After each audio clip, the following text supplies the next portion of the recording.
Namaskar, sir. It's lovely meeting you. Have been hearing so much about you, and I'm eager to know your thoughts as a leader of Naval's group. If you had to give one advice to a principal, one advice to a teacher, and one advice to a parent today, what would that advice be? Thank you so much, Pastor. You have restricted me to give one advice to the principal, one advice to the teacher, and one advice to the students. The single advice that I would like to give to my principal is to check and ensure the future of the student.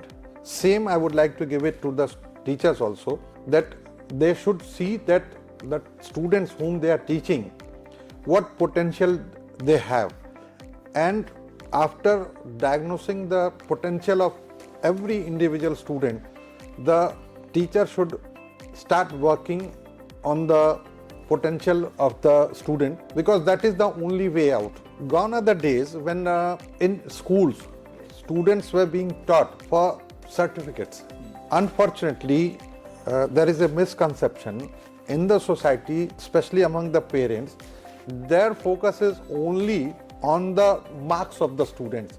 Right. And let me tell you one fact, that in this present world, marks have got nothing to do with the future of the child. Marks are simply the minimum qualification if they have to apply in a government job. Otherwise, in today's date, it is only the skill that is going to help the student for his or her survival. So the most important thing that a principal need to do and a teacher need to do is to work on the skill development of the child. It's okay, there are some good students also, but it is not practically possible that all 30 students of a classroom can be brought at rank number 1 from academic point of view. True. So what we need to do is to work on every single individual child and to see that the potential that he has in different fields. Are we doing justice with them or not? If we are not doing justice with them, so just for the sake education, in the name of education, if we have given them the admission and we are just promoting them every year from one class to another, I think this is not justified, and this is not something that the school should do.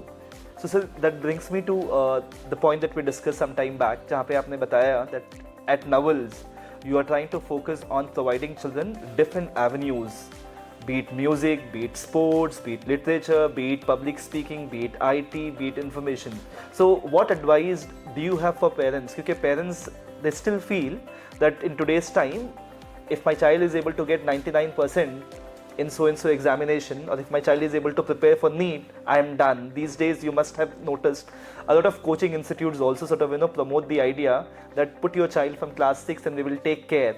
And the disparity when a child appears for NEET, the percentages and everything, could you please throw light on that particular thought? The answer to your question is somehow related with the misconception. That misperception, the wrong perception that the parents they have, that is needed to be removed. And for that, it is very necessary that every parent should know actually that what are the options apart from those traditional options. If you ask a parent, why do you want your child to study in any school? The simple answer that will come, so that he can get a job. Job also a government one. Okay. It's okay. So every student who is studying in any of the school is only studying so that he can get a job.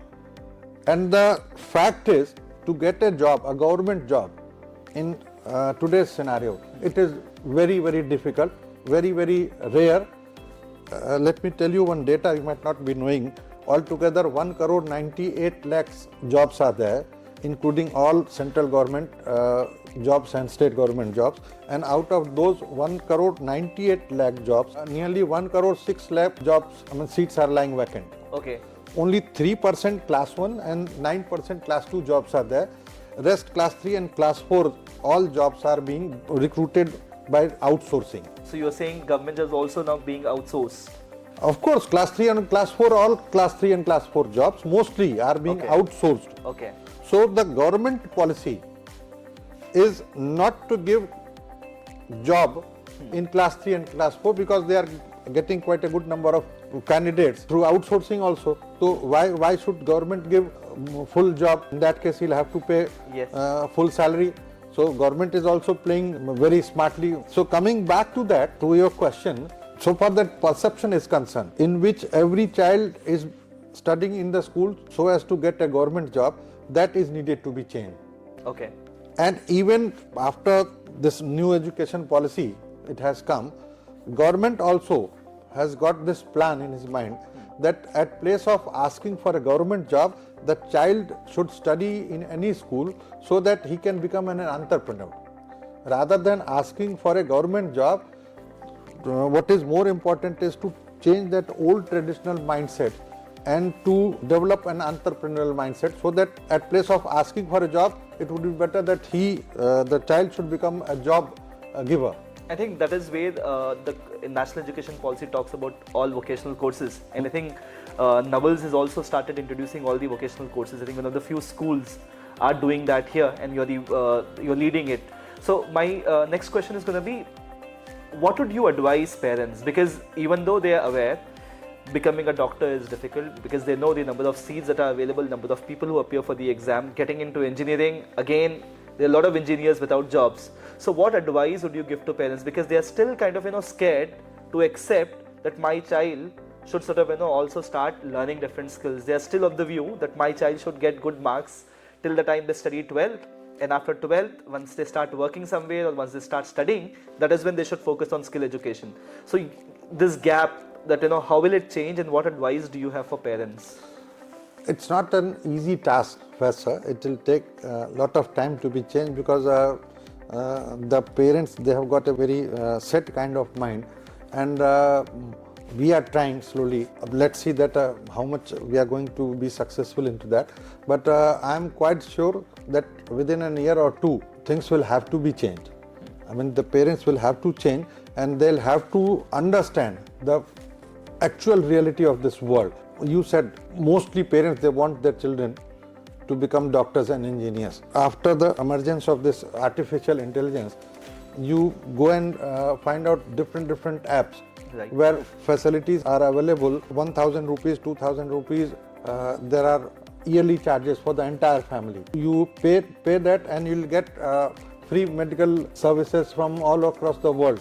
Right. So even except for that surgery and all other things, all kind of medical advices you can get on the mobile itself. Yes, and people, they have started utilizing it. True. So in this world of artificial intelligence, things have entirely changed. So in order to be into the race, what you need to do is to read out the actual demand, and then accordingly you'll have to change yourself. And this is what we are trying in our Naval Academy, just to change the perception of the students right from class 5 onwards, so that they should know that actually what they should do for their survival, for the future. Okay. And now the options are unlimited. There was a time when very limited options were there. Now options are unlimited. You can do in the media world, you can do social media platforms are there, so many social media platforms are there. In the digital world, you can find out space. Even a student studying in class 6, if he is skilled, he can earn good amount of money. That's true. I have seen a lot of children doing that. So my final question to you is going to be, if you had to recommend 3 skills which children should acquire, what would they be? And if you had to recommend 3 things that parents should unlearn, what would those be?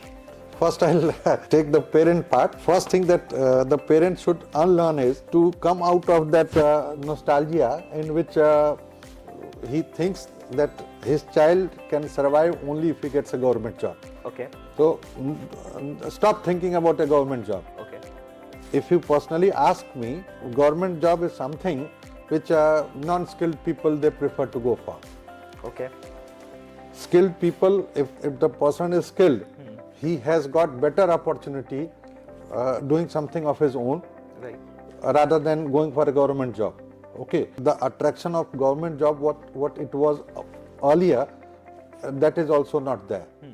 So it is useless thinking of a government job. Second thing that I would like to suggest the parents to unlearn is to apply external pressure on the students to do what they wanted to do. Okay. Actually, one big problem that is coming, the parents of this generation, they are trying to satisfy their own ambitions that they have not been able to satisfy through their kids. Okay. Again, that is not good, because in this changing world, the speed is very rapid, very fast. Okay. Every 9 to 15 months, the scene is changing. So, if we want to cope up with that speed, Right. so we need to keep on thinking our changes. Okay. Otherwise, we will not be able to survive. Okay. So these are the two main things that the Right. parents need to unlearn. Unlearn. And three things that I would like to suggest our children. Number one is, in this present world, there is nothing impossible that they cannot do. Okay. So first and the foremost thing that the child needs to do is, child need to learn is that don't wait for your education to get completed. Even if you are in class 6, 7th or 8th, you ask your father, your parent to gift you one desktop, Okay. and through that desktop, sitting back at home, you can do whatever you want, especially in the field of digital. Okay. So that is something very good. Okay. If you have got a laptop, if somebody has got a laptop or a desktop, he can earn any amount. Right. Number two that I would like to suggest is that knowledge has got no replacement. Okay. So children, they should start reading books. Unfortunately, this generation students, their interest is lacking in reading books. So if somebody wants to be successful in his life, there are only two ways. Either he should read good books or he should be in company of good learned peoples. These are the only two things. So child should find out somebody with whom he can sit and he can learn something that can be helpful for him. And the third thing, they should read good books. One another thing that I would like to suggest them, that to minimize the screen time on the mobile. Okay. To minimize the screen time, why I am saying this thing, because there is overdosing of knowledge, and overdosing of knowledge is creating distraction among the students, and that is not something very good for the students. True, and I think that knowledge is not also validated, so everybody is sharing what they think is right. That's so wonderful to hear from you, and I think Naval's, जैसा आपने अभी बताया, that children needs to start focusing on acquiring skills, and you recommended digital media, and I think Naval's is offering those platforms to children from quite an early age.